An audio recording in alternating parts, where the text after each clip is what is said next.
So could you possibly begin with a brief bio about yourself? I, like a lot of people in my generation who wound up in the history of science, I started with a scientific career. In my case, it didn't go to a PhD, but it was everything but the PhD. I didn't actually quit science for the history of science. I just quit. But I discovered the history of science a couple of years after that, and in a sense, I've never looked back. It really suited me, the combination of being interested in science but not doing it on a day-to-day basis. And I think a story like that is more or less typical of people of my generation. Nowadays, people come into the history of science for all sorts of reasons, including having done a minor concentration in the field, but not for my generation. So we were interested in your book, The Scientific Revolution, in relation to our unit, Ways of Knowing. And in your book, your chapters go along the lines of, what we know and how we know it. And why is this idea, the ways of knowing, a powerful way of thinking about the history of science? Well, that's the section in the course that Professor Harrington designed. When I taught History of Science 100, Introduction to History of Science, it was, I think the subtitle was Knowing the World, or maybe that was the main title. But what I like very much about this title of your section is the plural. Anything that can be done, and especially in the area of science where you may come to the subject with such an image of unity and stability and certainty, to show students that there have been ways of knowing the world, both different ways over historical periods, and at any given historical period, that there are ways of knowing the world, contest, struggle, controversy. I very much like that idea. I think only good things can happen if you open up a subject and show that it was contested at any given time. And with the history of science, because of the power of the textbook image of science, that's a particularly useful thing to do, I think. Specifically for the early modern period that we're looking at, what we call the scientific revolution, why do you think this, what is the particular analytical purchase that you think we gain from looking at that period through this lens of the different ways of knowing? Well, in a way, the subject is given to us. I mean, if anyone takes a course in history of science, and most people don't, but if you take a course in history of science, front and center is usually something called the scientific revolution of the 17th century.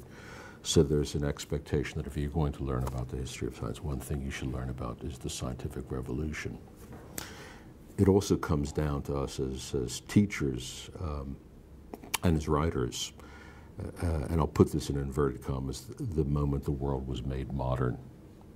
And so it's part of our cultural inheritance, whether we like it or not, that there's a story about an event, an epochal event that happened in Western Europe in and around the 17th century that was really important, that is part of our cultural inheritance, not just in science, but in areas, and modernity in some sense started in and through the scientific revolution. So anyone teaching the history of science has got to make a decision about whether they acknowledge that bit of our cultural inheritance or not.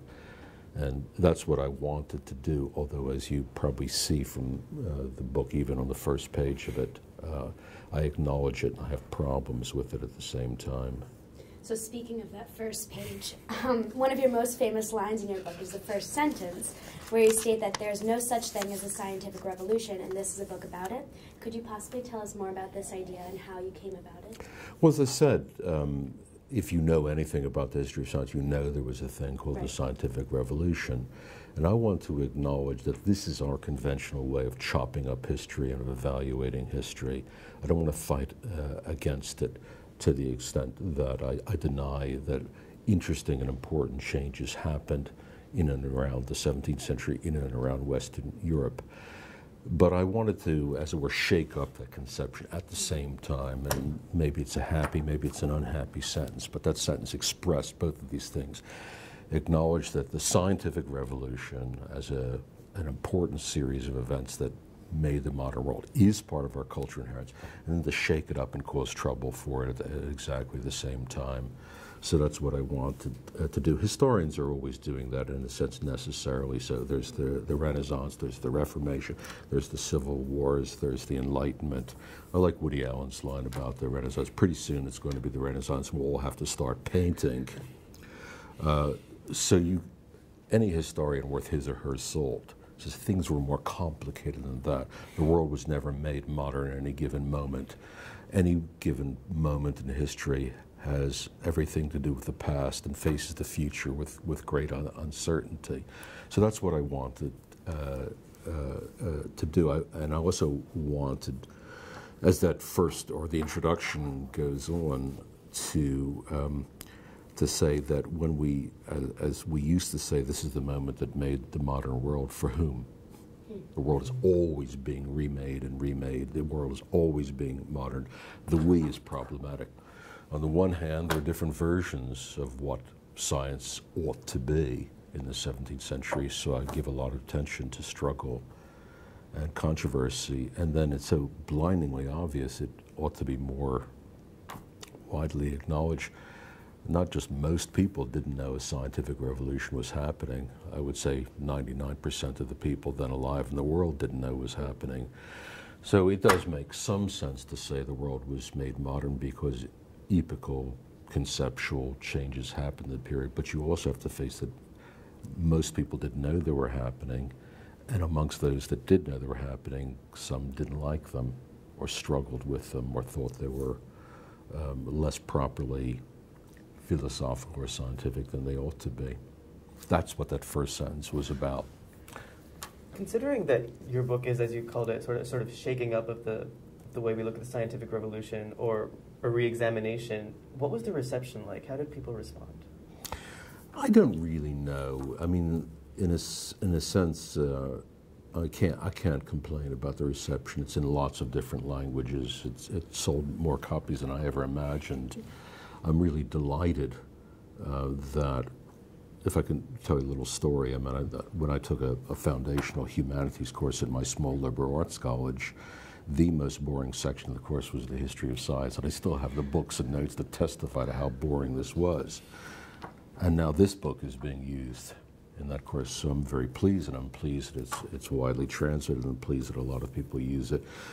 And I didn't really intend it as a teaching text, but I'm pleased that people pick it up because it's a short book. I mean, you may think it's long. It's relatively short. Really, it is a short book. There are not a lot of footnotes. And read it and say, you know, because I like readers, and I like when more people read my stuff than when fewer people read my stuff. But having said that, one of the dirty secrets, not just of our field, but of a lot of the academic world, is that we tend, I'm afraid, not to value exercises written for general readers. And so I don't think many professional historians took the book very seriously because in many ways the currency of the modern academic career is a research monograph, and this is not a research monograph. But one thing that I feel very strongly, I don't like it called a popularization. It's a short book. It's a book that tries to be friendly to readers, very few footnotes and a bibliographic essay at the end. But it's a challenging book. And people sometimes come with me, you know, this is actually quite a challenging book. And I said, yes, I was aware of that. But not challenging that people have to, I accept that people, if you say what a barometer, you have to say what it is. If you mention Robert Boyle, you have to say who he was and when he lived, that sort of thing. So I'm happy with the reception, but it's not so much a reception of my colleagues reviewing it. It's a reception of people using the book, so I'm very pleased with how it's turned out. Was there anything about the response that surprised you in any way? Not really, no. Absolutely not. Yes, I was slightly surprised that there was such a readership for it. I mean, around the world, and academic research monographs sell in the hundreds if you're lucky, and this is probably in the 100,000 or somewhere near that. So I'm delighted about that. But I've really, to tell you the truth, haven't much noticed the academic reviews because it wasn't intended as a contribution to original scholarship to be evaluated by my colleagues. I've written other books on the period, but not this one. This one was for, as it were, my wife, who's not an academic. Is there anything that you would like the history students watching this video to take away from reading this book? Just the book. Just the book itself? Just the book. I think it's self-contained. It would be nice, but I actually don't think the book is something that says, well, if you like this, then you'd like to read other books, or maybe you'll consider a concentration in history of science. That would be nice, but that wasn't the purpose. It's a freestanding book. There wasn't an expectation that it's a preface to a more intensive engagement. Sometimes people come up to me as a professional historian of science and say, do you have a book on the... And actually we have very few books called The History of Science. We used to, but we tend to write specialized research monographs now. But as an event that most people recognize and think is important in the history of science, I'm very happy to say, well, here's a book I wrote, because I know people are pressed for time. I know students are pressed for time.